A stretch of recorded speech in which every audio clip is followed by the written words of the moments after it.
হঠাৎ করে সকালে উঠেই দেখি আমার এক্স আমাকে মেসেজ দিয়েছে। আমি তো অবাক। তারপর তো আমার একটাই চিন্তা ভাবনা, আমি তাড়াতাড়ি করে কাজগুলো সেরে নিই, সারাদিন আমি এক্সের সাথে কথা বলবো। তো সকালেই আমি জলখাবারটা বানিয়ে নিচ্ছি, কেননা আজকে আমাদের বাপের বাড়িতে পুজো আছে, আমার তো যেতে হবে। তাড়াতাড়ি করে জলখাবারটা বানিয়ে আমি উপাস, আমি খাইনি, আমি চলে গেলাম বাপের বাড়িতে। তোমাদেরকে একটা কথা বলি, আমার বাপের বাড়িতে আমরা 3 বোন 1 ভাই। দিদির বিয়ে হয়ে গেছে আর আমার তো বিয়ে হয়ে গেছে। তো আমার বোন আছে, বোন কর্মসূত্রে বাইরে থাকেন, একজন আর কি হোস্টেলের টিচার, হ্যাঁ। আর আমার ভাইও কর্মসূত্রে বাড়িতে থাকেন আর কি। আর আজকের দিন যেহেতু পূজাটা, এটা কিন্তু হঠাৎ করে একটা পূজার প্ল্যান। আর আমার মাও বাড়িতে নেই, দিদির বাড়িতে গেছে। আর দিদি অনেক দূরেই থাকে, হ্যাঁ। আর কাছে বলতে আমি মানে বাপের বাড়িতে সবথেকে কাছে, আমি বেশিটা আপডাউন করি। বোনও বাড়িতে থাকে না, বললাম ভাইও বাড়িতে থাকে না, একমাত্র আমাকে যেতে হয়। তাই পুজোটা হঠাৎ করে যেহেতু প্রোগ্রাম, আমাকে করতে হবে। তো বোন হঠাৎ করে বললো, এই যে ঘরটা দেখছো, ঘরটা আমাদের অনেকদিন আগেই বানানো হয়েছে। বাড়িতে যেহেতু লোকজন নেই, সেই কারণে কিন্তু আমাদের ঘরে কিন্তু থাকা হয় না, আর ঘরে ঢোকাও হয়নি। তো অক্ষয় তৃতীয়ার দিন আমাদের ঘরে ঢোকার কথা ছিল, তো কোনো কারণবশত একটু পার্সোনাল সমস্যার জন্য আর কি ঘরে ঢোকা হয়নি। তো এখন তো 20 দিনের জন্য বোন এসেছে। তো বোন যখন আসলো বললো, দিদি ভাই আমি তো আসছি, তাহলে ঠিক আছে চল এখন আমরা ঘরে ঢুকেই নেই, ঘরটা বানানোই আছে, শুধু আমরা একটু পুজো করবো, তারপর ঘরে ঢুকে নেবো। এভাবে ঘরটা ফাঁকাও মানে ফেলে রাখতে অসুবিধা হয়। এখন কিন্তু বাইরের কাজগুলো হয়নি, বাইরের কাজগুলো কিন্তু হবে, আস্তে আস্তে হবে। তো সেই মতো বললাম ঠিক আছে, আমাকে তো রাতে কল করলো, আমি সকালবেলা ফুল বেলপাতা নিয়ে চলে আসলাম। তো যেহেতু শ্বশুরমশাইয়ের সাথে এসেছিলাম, তাই কিছু ভিডিও ক্লিপ দিতে পারিনি। আমি রাতে বাড়িতে কি বোন গিয়েছিল রুবা তুলতে, বাবা বাড়িতে ছিল না। বাবা বলছে তুমি যে ডাকছো, ওরা তো কেউ বাড়িতে নেই, তুমি এত তাড়াহুড়ো করে আসলে। আমি বললাম কি হ্যাঁ আমি জানি, তো ওরা কোথায় গেছে আমি জানি, আমার বাড়িতে বেশিরভাগ সময় কেউ বাড়িতে থাকে না, কে বাড়িতে থাকে বলতো। তো যাই হোক, তারপরে দেখো, তো আমরা 2 বোন তো পুজোর সব রেডি করে বসে আছি। এদিকে ঠাকুর মশাই আসছে না, কখন যে আসে জানি না। দুজনেই আজকে পুজো করব, এখনো আমাদের কাটতে হবে ঠাকুর মশাই আসার আগে। হ্যাঁ, ফলটা এখন কাটবো না, যেহেতু গরম, যদি একটু দেরি হয় ফলটা আবার নষ্ট হয়ে যাওয়ার সম্ভাবনা থাকে। তো আমরা 2 বোনেই আজকে পুজো করব বাড়িতে, সবকিছু রেডি করে তোমাদেরকে দেখাচ্ছি। বাই।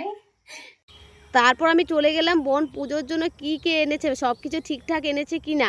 তারপর দেখলাম না, সব কিছু ঠিকঠাক আছে। যদিও ও কোনো দিনও একা কোনো পুজো করেনি, মা সবসময় হেল্প করে দিত, ও পুজো করতো। তারপর দেখলাম না, সব কিছু ঠিকঠাক আছে। আমি ফল কাটতে বসে পড়লাম, আর এইদিকে আমার ভাস্তি হলো আমাকে বেলপাতাগুলো বেছে দিচ্ছে। তারপর আমি মা বলেছিল গুরুদেবকে বসাতে, আমাদের গুরুদেবকে বসিয়ে দিলাম, রাধাকৃষ্ণ ঠাকুরকেও বসিয়ে দিলাম। আচ্ছা, পুজো শুরু করলাম। আর ওইদিকে কিন্তু আমাদের পুরোহিত কিন্তু ওই যে সত্যনারায়ণ পুজো করছে, আর আমি এদিকে ঘরে পুজোটা সেরে দিচ্ছি। তাহলে একটু আগাবে। আমি ওইদিকে বললাম বোন তুই আর কি দেখ, যদি ঠাকুরমশাইয়ের কিছু লাগে তাহলে কিন্তু একটু হাতে হাতে এনে দেবে। তারপর আমি পুজো টুজো করে তারপর আমি যাচ্ছি।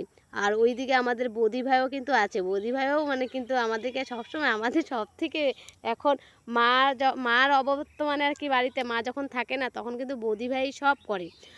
তার জন্য মানে অনেক অনেক ভালোবাসি বৌদি ভাইকে। আমাদের বৌদি ভাই সত্যি খুবই ভালো। আর এইদিকে আমি আসনগুলোকে, এত সুন্দর সুন্দর ফুল না, আমার এই যে হলুদ কলকা ফুলটা আমার এত ভালো মানে লেগেছে, আমার খুবই ভালো লেগেছে। আমি সুন্দর করে সাজাচ্ছি। আমিও নিয়েছিলাম 3 কালারের ফুল, বোন আর ভাস্তি মিলে তুলেছে ওই যে হলুদ কালারের ফুলগুলো। তো সত্যি খুব সুন্দর লাগছে কিন্তু দেখতে।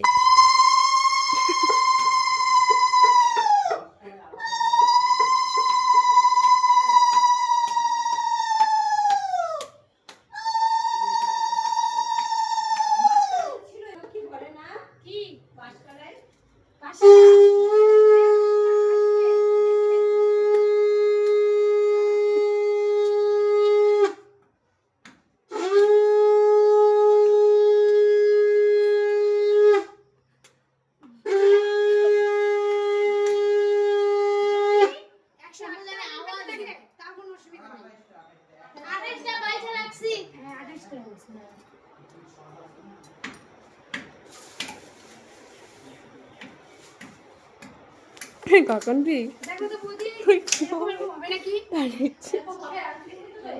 পুজো তো আমার কমপ্লিট। তারপর আমি ঘরে চলে গেলাম, যেখানে সত্যনারায়ণ পুজো করছে। एतगन्धपुष्पे ओम भूतादिभ्यै नमः एतगन्धपुष्पे ओम भूतादिभ्यै नमः एतगन्धपुष्पे तस्मै এদিকে গেছে ওই एतगन्धपुष्पे तस्मै माशभक्तबलाय नमः एतगन्धपुष्पे एताधिपतये ओम नमो श्री विष्णवे वासुदेवाय नमः एतगन्धपुष्पे ओम नमो माशभक्तबलाय नमः सर्वदेवभ्यै नमः एतगन्धपुष्पे ओम सर्वदेवभ्यै नमः। তারপর এই যে ভাইয়ের নামে যেহেতু সংকল্প হবে, ভাইয়ের যে 1 হাত মাপের পাটকাঠি লাগবে, যেটা যজ্ঞ করবে, ভাই বাড়িতে ছিল না, আমি করলাম কি কল করলাম, তারপর ভাই আসলো, তারপর মেপে নিয়ে নিলাম। তারপর ঠাকুরমশাই আমাদেরকে পঞ্চপ্রদীপের তাপটা নিতে বললো, তো আমি সবাইকে দিয়ে দিচ্ছি। এই যে আমার ভাইস্তা, ভাস্তি, বোন, এই যে বৌদি, সবাইকে দিয়ে দিলাম, এরপর রেখে দিলাম। রাখার পরে এখন ঠাকুরমশাই যজ্ঞ করবে। তো যজ্ঞ শুরু হয়ে গেছে, তো আমি একটু তুলে দিচ্ছি চট করে।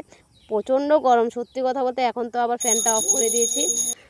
সত্যি গরমে একদম থাকা যায় না, তাই আমি কিন্তু শাড়ি পরিনি। আমার বোনও তো দেখেছ, প্রচণ্ড গরম, মানে আমি বলতে পারবো না এত গরম। তারপর ঠাকুরমশাই দেখো আমাদেরকে ওম শান্তি বলে গঙ্গার জল ছিটিয়ে আমাদেরকে শুদ্ধি করে নিচ্ছে। আর আমরা এখন অঞ্জলি দেবো। আর আমার মেয়েকে দেখো, মেয়ে বলছে মা আমি তো একটা চকলেট খেয়েছি, তাহলে তো আমি উপাস। আমি বলছি ঠিক আছে তুমি অঞ্জলি দাও। আর অঞ্জলি সবাই দিতে পারে। আর তারপর দেখো বিকেলবেলা ঘটনা, বিকেলে এখানে যেহেতু সবাই প্রসাদ খেয়েছে, আমরা তো এখন খাওয়া দাওয়া করবো। আর আজকে কিন্তু নিরামিষ, তাই আমরা এই ঘরে খাচ্ছি। জানোই আজকে পুজো করলে নিরামিষ আমরা খাই, এটা সবাই খায়, আর পুজো করলে নিরামিষ খেতে ভালোও লাগে। আর তারপর দেখো যে দাদা ভাইস্তা চলে আসলো, এখন খাওয়া দাওয়া করবে। আরে কি পাউডার মেখেছে দেখছো, পাউডার মেখে ঘামাচি হয়েছে, তাই পাউডার মেখেছে। আর দেখো আমরা সবাই মিলে নিরামিষে ডাল ভাত খাচ্ছি। তারপর এটা হলো বিকেলবেলার ঘটনা, যেটা তোমাদেরকে বলেছি। আমার এক্স এক্স বলতে কি, একজন অচেনা অতিথি আমাকে মেসেজ করেছে আমি তোমার এক্স। আর আমি বললাম আপনি তো অচেনা অতিথি, আপনি কোথা অতিথি হয়ে এসেছেন, তাহলে এসেই আমাকে এক্স বলে দিচ্ছেন। তো এটা নিয়ে একটু মজা করছিলাম। আমি আমার বোনকে বলছিলাম, আমি কারো মেসেজের সেভাবে আর কি রিপ্লাই দিইনি, আমি বোনকে বলছি তুই ধর অচেনা অতিথি। আর বোন দেখো এত ঢং মারছে, পুরা ঢং। আমরা খুব মজা করি আর দুই বোনে মিলে। তারপর রাত্রি 12টার দিকে এসে দেখি বৃষ্টি পড়ছে, তাহলে আমরা খড়িগুলো তো বাইরে ছিল, খড়িগুলো সব গুছিয়ে নিলাম। এই পর্যন্ত এই ব্লগটা কেমন লাগলো অবশ্যই জানাবে।